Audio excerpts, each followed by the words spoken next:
Hey everyone, welcome back to the channel. Today we're going to be talking about using freshly milled flour in your sourdough baking and what tips and tricks I've learned throughout the years that can help you be more successful with your loaves using this freshly milled flour.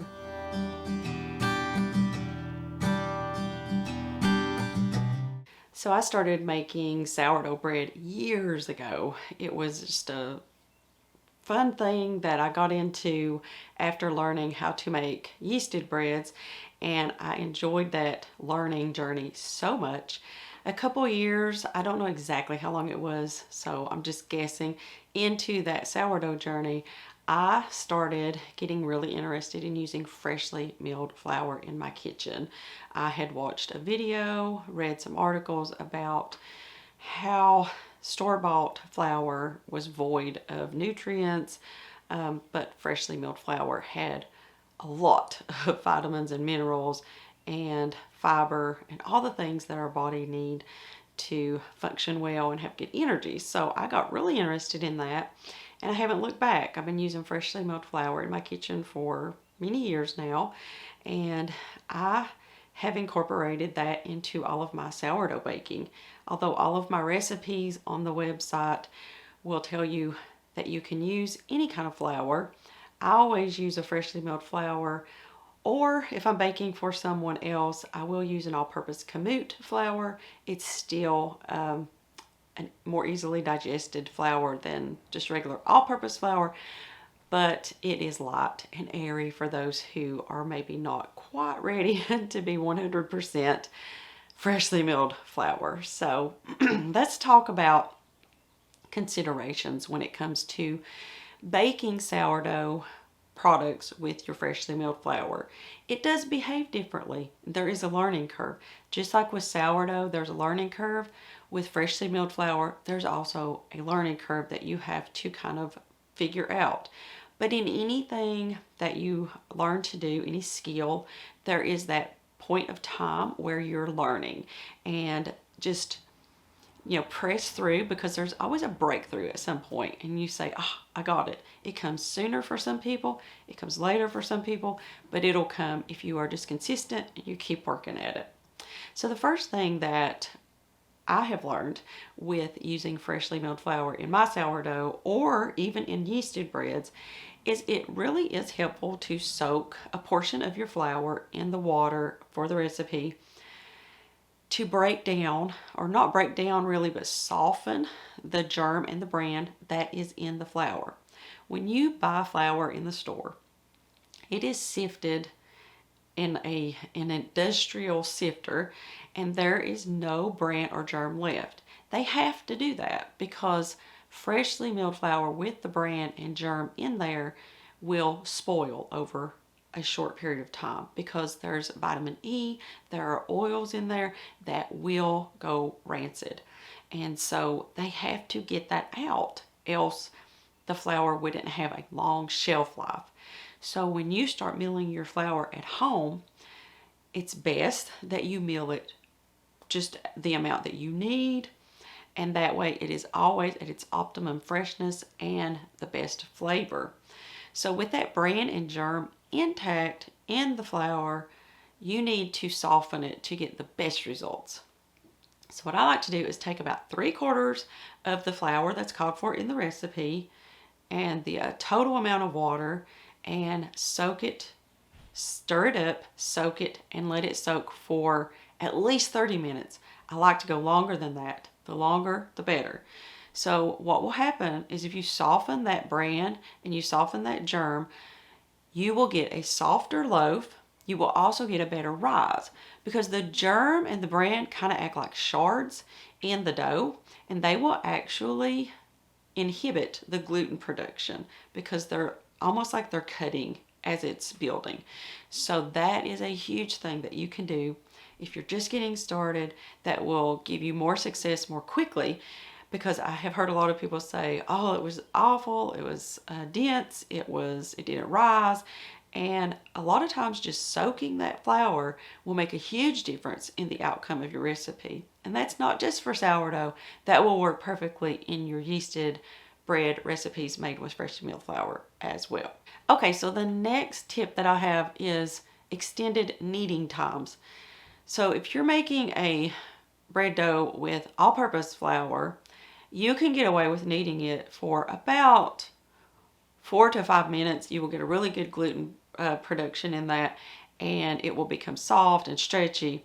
With freshly milled flour, I find that it takes just a little bit longer to build that the gluten structure, and so I end up kneading my dough for about 10 to 12, even up to 15 minutes sometimes, to get that glossy, smooth, and elastic dough. I learned this trick like a year ago, and it changed the game in my sourdough baking with my freshly milled flour. You really need to get that gluten developed for a proper rise and to get the texture that you're looking for. And so a lot of times I think one of the biggest problems we face with the freshly milled flour is we're not kneading it long enough. If you knead it for the 10 to 12, even I have seen some people go even up to 20 minutes, you can get a really nice dough. It is possible to over knead dough. I've never actually done it. I suppose if you left it on for a really long time, it will eventually just break down and you will get kind of a soupy mess, but I have never had that to happen. So my advice is to knead your dough until. Don't really look at the clock.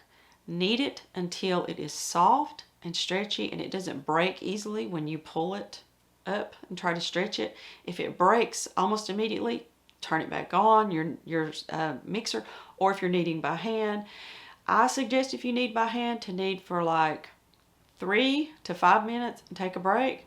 3 to 5 minutes, take a break, and that way it would be really hard on your arms, or what it is for mine anyway. I kneaded by hand for years, and I would take breaks in between. Now for a KitchenAid mixer, I suggest that you knead for 3-4 minutes and let it rest. 3-4 minutes and let it rest. If you have a Bosch mixer or a Nutrimo mixer like I have, you can knead it the entire time and it'll be fine. The Anchorisham also will knead the whole time and not need to stop for a rest. So that is, or has been, a huge game changer in my freshly milled sourdough, is kneading. Now, if you are doing the stretching and folding method, I find that you need to do more. So let's say that you're following a recipe that calls for 4 stretches and folds in your dough. I would do 6 to 8. And you can do them closer together. You do not have to wait the 15 minutes or the 30 minutes. You can do them just as close, because it's almost like you're kneading the dough. It's just stretched out over time. And so you're just working the dough.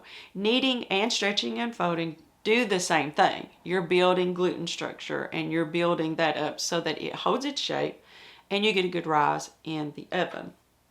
So if you're doing stretching and folding, just keep going back. You don't have to look at the clock. Just stretch and fold, go do something, come back, stretch and fold. You can do it as many times as you want. It will only give you better results, especially with the freshly milled flour. So my tip number 2 is extended kneading times or working the dough, and that will give you a much, much better product. Okay, so my last tip is fermentation time. I find that with freshly milled flour, your fermentation time is decreased a bit, and it will tend to over ferment a little more quickly than sourdough made with all-purpose flour. So what is best is to learn to look for the signs of fermentation. I've said this before, and I think it bears saying again. It's better to err on the side of slightly under fermenting your dough than over fermenting. Once you cross the line into over fermented dough, it loses its structure. It flattens out when you turn the banneton basket over. This isn't as big of a problem if you're proofing it in a loaf pan, but for an artisan loaf, it's really important that you learn the signs. So a properly fermented dough, whether it be all-purpose or whether it be freshly milled flour, is going to, number 1, look domed. So it's going to kind of dome in the bowl or the banneton basket. It's going to feel airy and puffy when you press it with your finger, like it's full of air, and it's going to be springy. And you can tell that it's got air left in it. That's the time you want to bake it, or you want to transfer it into the refrigerator to slow everything down. What I like to do is to proof my sourdough bread, whether it be an artisan loaf or a sandwich bread loaf. I like to proof it until you can see a noticeable rise.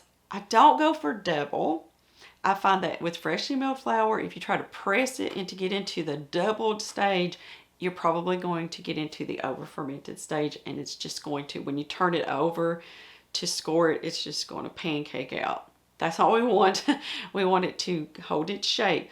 So if you catch it just slightly under fermented, and when I say under fermented, I'm saying as soon as you get to the point where it feels springy, it has this smooth domed look, and you can tell there's air in there, I would go ahead and bake it or put it in the refrigerator.